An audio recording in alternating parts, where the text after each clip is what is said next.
So we are moving on with our research methods, and today we are going to look into the secondary sources of data. And what are we going to specifically look at? I love perusing the syllabus. It's quite important. This is our Bible as teachers. We worship the syllabus. Right. Where's the page that I want? Methods of research.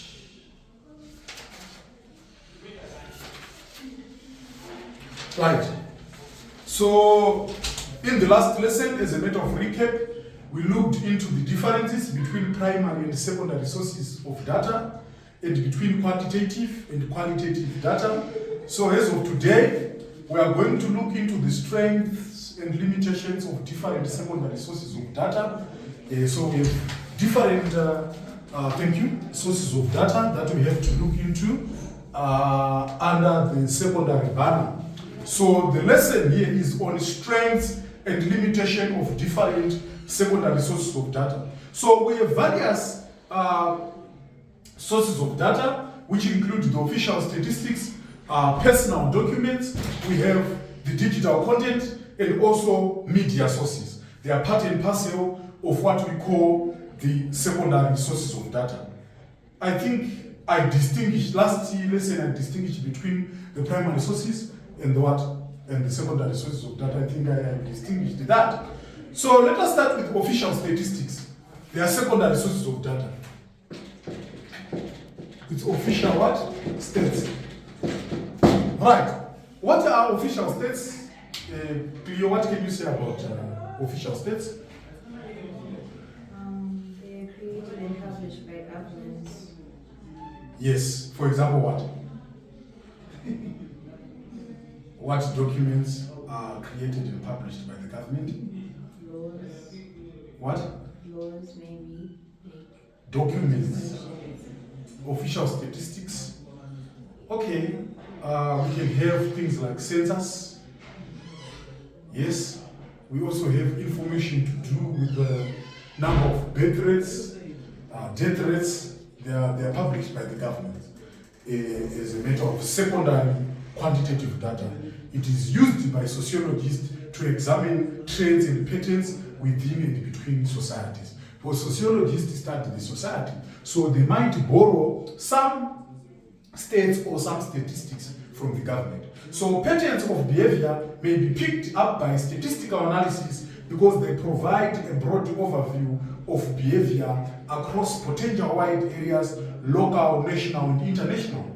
Deakin in 1897, for example, identified distinct patterns to suicidal behavior based on a comparative analysis of official suicide statistics across a range of different societies. Emil Deakin is the one who coined the suicide factor. He analyzed the suicide factor also using sociological imagination. He also said that people commit suicide because of social pressure. It's not because of their own personal conviction or personal personal pressure or personal motivation for them to kill themselves, but it's about the society neglecting those people. And he was partly right. So he's the one who also made the comparative analysis of the suicide patterns, the suicide rates. So in terms of trends, statistical data drawn from different years can be used to understand how something has changed. For example, let's say decade may be, for example, using Deakin's method, we might find that there was the suicide rate was 82%, right? Then, like 10 years later, in 1982, it had a drop of 62%. That's a 22% drop. So that's the comparative analysis that I'm referring to. So it is used to look into social issues. Suicide is a social issue. Murder is also a social issue. Unemployment, because everything, whether it's political or economic, when we are in sociology, we blame everything. We blame everything. You put the blame on the shoulders of the society. That's what we call sociological imagination. Is whereby we use sociological lenses to analyze each and every aspect in the society. So we can have suicide rates, percentages, we can have unemployment rates, we can have employment rates, we can have rates about the children who are going to school, etc., those who are married or unmarried. These are social facets. So statistics can be used for comparison within groups, such as differences in middle and working class family size, and also between families. So why is it important? Let us analyze the strengths of this. Like in practical terms, official statistics may be the only available source covering a particular area of study, such as suicide. Yes, sometimes if you want to understand, for example, suicide or the number of children who are dropping out of school due to early pregnancies, we can consult the official statistics. So in addition, that data would be costly, time-consuming and difficult to collect, such as statistics on marriage, divorce or crime, is readily available because it's difficult, right? Do you know that? Yes. It's also difficult to get accurate data on crime or to work on trying to gather the information with regards to crime, because some people do not report some crimes, you know. Yes. But when it comes to the government statistics, they try their best to give you the rates of people who are committing the robberies, the rape cases, you know, etc. So another strength of official statistics is their representativeness, because they are often based on carefully chosen large samples. So many official statistics in areas including crime, unemployment, marriages, births, and divorces are recorded by what? Are recorded by law, are recorded according to law. Which means, for example, if you take the Zimbabwean constitution in what? Into consideration, you can learn that there are sections with regards to the possession of a birth certificate, to the possession of the ID, zvitori pamutemo zvakanyorwa. Mitemo yacho inenge yakatonyorwa nemaprocess zvese. So it is done by the law, because the government is the custodian of the what? Of the constitution too. Of which the government again is also a slave of the constitution. They work hand in hand. So sociologists use the term hard statistics to refer to those that have a high level of accuracy and cannot be doubted. For example, statistics about the number of divorces in a society can be viewed as hard evidence, right? Because you can get those statistics accurately. So this is because a divorce has to be legally what? Registered. So clear and accurate records are available. You get the sense? Because when you wed, like here in Zimbabwe, a wedding, like that white wedding in church, we call it chapter 511. That's what they call it. Yes. So when you divorce again, you have to notify the courts that you have what? You have divorced. And that's when they would also involve the issue of the alimony, child maintenance, and also when you talk of like sharing the estate, right, between the divorcees, you know. So you find out that when you register a marriage, when you wed, then when you divorce, the states are there in the high court. They have all the states and the number of people who are divorcing per year. Like in this year, last year, they have the records, unless one will become a court. So this is because a divorce has to be legally registered. So clear and accurate records are available. And statistics that are considered to be less accurate are referred to as soft statistics. Excuse me. Okay, let us continue. Right. So like I was saying, this is because a divorce has to be legally registered. So clear and accurate records are available, and statistics that are considered to be less accurate are referred to as soft statistics. And official statistics about the unemployment rate may be soft, because there are different ways of defining unemployment. Yes. Unemployment is tricky. Because when people talk of employment, they think of someone an age, wakes up, like they call them the 8 to 4 people or the 8 to 3 people. People who wake up in the morning and drive to work, then they come back at 4 o'clock and rest. That's how people can define proper employment. When they are saying so and so is going to work, yes. But I can be self-employed. You know. So when they are recording rates of employment, they might consider those who wake up in the morning at 7 and go to work at 8 and spend the whole day at Econet receiving calls from customers. Then they finish off their works at around 4 on a daily basis. and at around 1, if it's on a Saturday, something like that. But there are some people who can open their shops, you can sell your clothes, you can small and medium enterprises, right? Yes, you can open your restaurant, you can that's self-employment. Like right now, you can sell things online, you can deliver with a bike. It's self-employment. So sometimes the statistics may not cover that. That's why you find out in Zimbabwe, they even came up with a specific ministry for that, the Ministry for Small and Medium Enterprises, encouraging those who are even small employment, those who are self-employed, or those with the small businesses to register, so that the government can at least capture the employment. You get the sense? The employment rates. So the figures may vary greatly. The figures may vary greatly. But however, this one has some limitations in the sense that apart from not providing any great depth or detail, official statistics involves problems of validity due to what governments include or exclude from published data. Such data may only give a partial picture of reality for 2 reasons. Number 1, not all information may be available to these collecting the statistics, to those collecting the statistics. For example, while official crime statistics provide valuable data about the crimes reported to the police, they tell us little or nothing about the dark figure of crimes that are not reported or recorded. Yes. I wanted to have my boyfriend arrested because he had beaten me, but he committed a crime, and that crime goes unreported.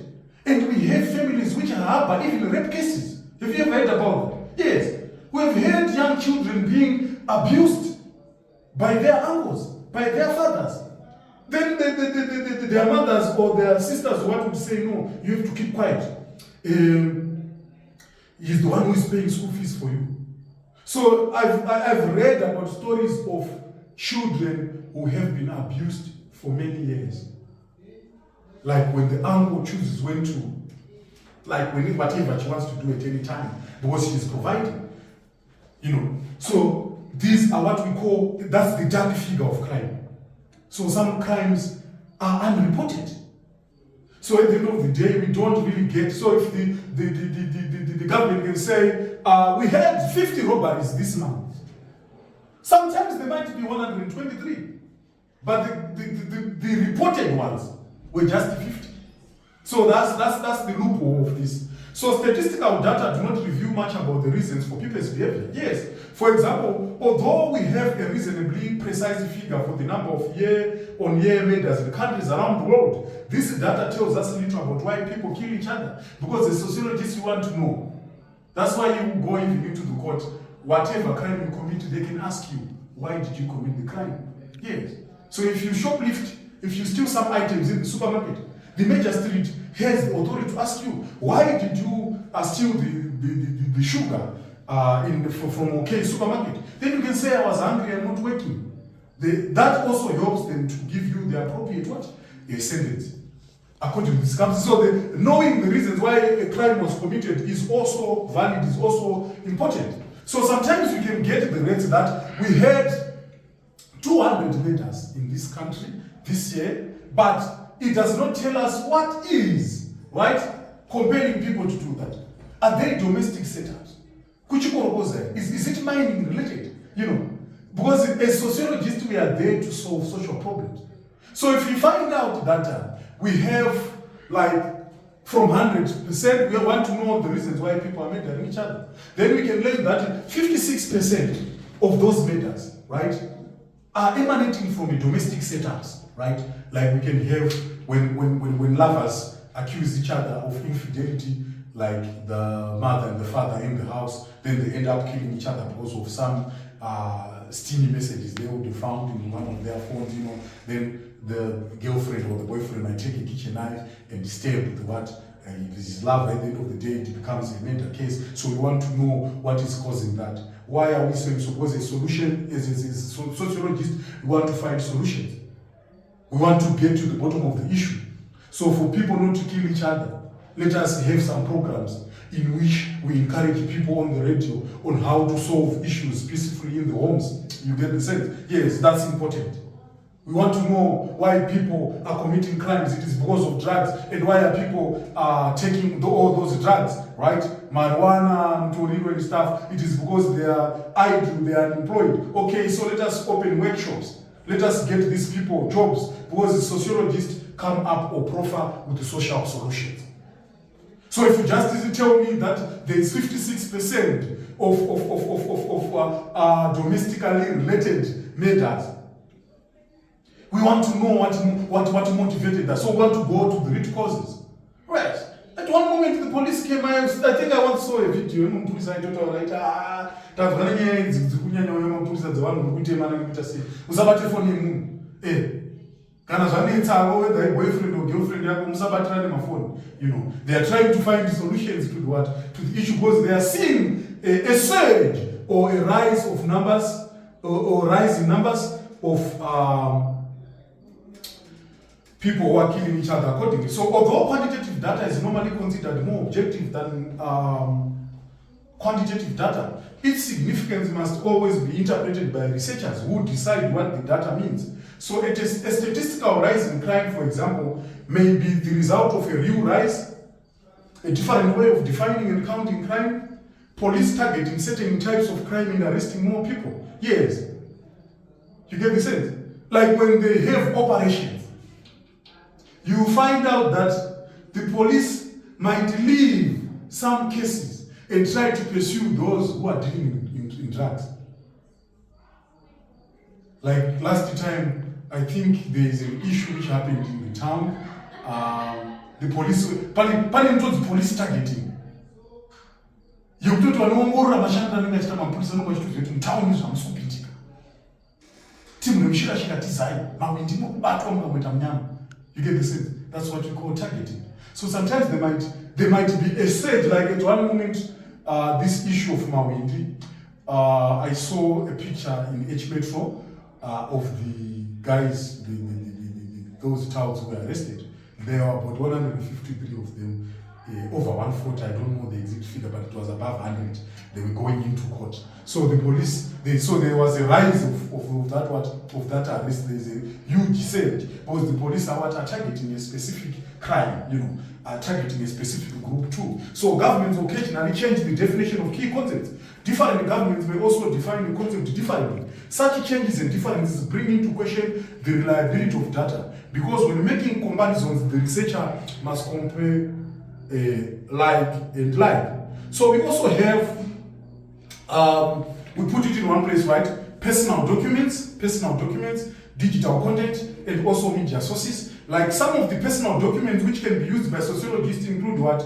Letters, diaries, oral histories, autobiographies, and also photographs. They are also very important. So the media such as newspapers, books, and movies, moving images, are also valuable sources of information. And increasing use is also now being made of online sources such as blogs and websites, and the strengths and limitations of these categories are similar and will be treated together. We combined everything together because they are more or less the same.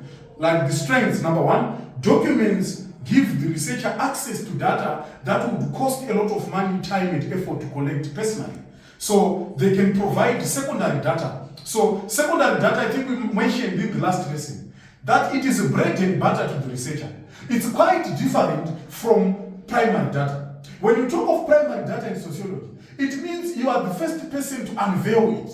But when you talk of secondary data, you are like dealing with what is already there, what was already worked on by other people, you know. So that's how simplistic and easy it is. So historical documents can also be used for comparative purposes, contrasting how people once lived with how we live now is useful for tracking and understanding social change. Like when you learn about the Sen and the Khoisan, right? Yes, and try to compare with the way we are living now. That's quite important. So historical analysis also reveals the differences in people's behaviors. Things we now take for granted may have been seen differently in the past and the other way around. Like nowadays, we are communicating via our phones, via our iPads, via our laptops, but back then, 500, 400, 600 years ago, they could use smoke to communicate, right? Smoke signal, do you know about that? Yes, you can take logs, then you what? You lit the fire. So when the smoke will be coming out of the fire, that's when people would know. That's how they could communicate back then. So it's something that we can take for granted in this 21st century. We can say, nenyanya zana mafoni nemunaona umushanja wale mafoni yo tokono chipititidza utsipa musoro pemba. It doesn't make any sense, you know. So documents can provide qualitative data of great depth and detail. For example, diaries, because in diaries we are not dealing with the figures. We are learning about the memoirs. We are learning about the information about that person in detailed form. So diaries such as those of Samuel Pepys, who recorded life in England during the 1660s, or Anne Frank, who recorded a life in hiding from the Nazis in Amsterdam during the Second World War, provide extensive and valuable details about people and their daily lives. And in addition, it is sometimes possible to compare accounts across time to test the validity of current accounts of what? Of social behavior. Because the way people lived in 1950 is different from the way we are living now. Although there can be similarities and also differences. So as sociologists, it is important for us to know. I also teach geography O level and a bit of FRS under Simpson. There's what they call the IKS, indigenous knowledge systems. That people from like many centuries ago, they used some herbs when they are sick, right? Yes. But now we can go to the pharmacies and stuff.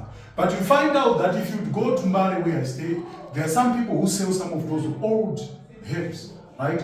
And you can take some of them now, and you can be fit. You know, why at least we can have, let's say, some injections or some pills for some sexually transmitted infections. We have Guchu. So if someone does not want to go to the what? To the pharmacy, they can go to Mbale and buy their Guchu, then they will be healed. You get the sense. So you find out that the indigenous knowledge system is still there, is still being useful, you know. So in addition, it is sometimes possible to compare accounts from time to time, right? So comparison of past and present accounts of family and working lives can help us to understand the similarities and changes in individual and institutional behavior. And persons in 1983, for example, used the media accounts going back over 100 years to demonstrate that violent hooligan or yobbish behavior is not a recent phenomenon in the UK. So you can say that. For example, fashion. I think we once in this trend of putting on those like skin jeans, right? But you find out now that they are boyfriend jeans too. Like they're now like sprayed all over down there. You know, that's like 1980s and 1970s fashion. Sometimes fashion always like it evolves. Like it comes back, it goes off, comes on, go on. Like it's just like that. That's what Parsons is saying. That there was a certain level of violent behavior that was happening in the UK. Then he was saying, no, what is happening here once happened a couple of years ago, right? So they usually say history what repeats itself. Right? So documents can also be analyzed by comparing what they actually say, their literal meaning and their hidden meaning, what they tell us about the hopes, fears, and beliefs of whoever produced them. So newspaper articles, for example, may tell us more about their writers and how they see social problems than they do about the topic. But however, we have some limitations here. There are some practical limitations as we round up, some weaknesses. Like practical limitations tend to focus on the availability of documentary resources. They are not always easy to find. Yes, it's not easy to find someone's diary. And paper documents can be faked too. And a researcher needs to know where they are originals or copies that may have been changed by other authors. And similar considerations apply to digital text, photographic and video sources. You know, they might be lost. You might delete a certain video by mistake. Then you try to tell people that in that video, someone said this and this. Then people would say, give us the evidence, and you have deleted it. So we do not always know why by whom a document was created. And which means we cannot always be sure if it is believable source. Like back then, I still remember even my grandfather from my maternal side, my my mom's father. Like if you go to his grave, it is just written 1924, which means like the older people from back then didn't really know their date of birth, and that's true. So if you hear someone say I was born on 23 July 1933, of course some might be true, but in most cases, paiti kana mulungu auya, because vaine varungu vaifamba mamisha ndobwabva wapiwa zita wapiwa nebirth nechii ipapo ipapo, vagona vatopiwa nemamwe makuru asiri ako. Yes, because that grandfather of mine left us. He died in 2013. He used to say, I'm not 83 that you're talking about, I'm above 80, I'm around 90. He actually knew the actual age. So that's where we are saying, did the author have first-hand experience of the things they describe, or they are simply repeating something they heard? So documents often offer reliability problems in that they may be incomplete. Documents may be incomplete, like I said. Yes. If you'd go and check my grandfather's graveyard, he said he was born in, is it 1924? Yes. He was born in 1924. There is no date of birth, actual date of birth, like the month of birth and the day of birth, you know. So it can be inaccurate, it can be unrepresentative. Diaries, for example, may simply be one individual's view. So digital sources can be subject to change. Old websites become inaccessible, while others may be updated so that the original content is lost. Some sources may become harder to access as technologies become no longer used. You know, so for example, the floppy disk, like we no longer have those disks, right? We have hard drives now. We can now store our stuffs in our Google drives, you know, something like that. You know? So that's how things are. So things can change because of the changes of technology, because of the advancement of technology. So that's it for today. Next lesson, we'll look into, that will be on Monday, the strengths and limitations of quantitative research methods, including questionnaires, structured interviews, experiments, and content analysis. Thank you.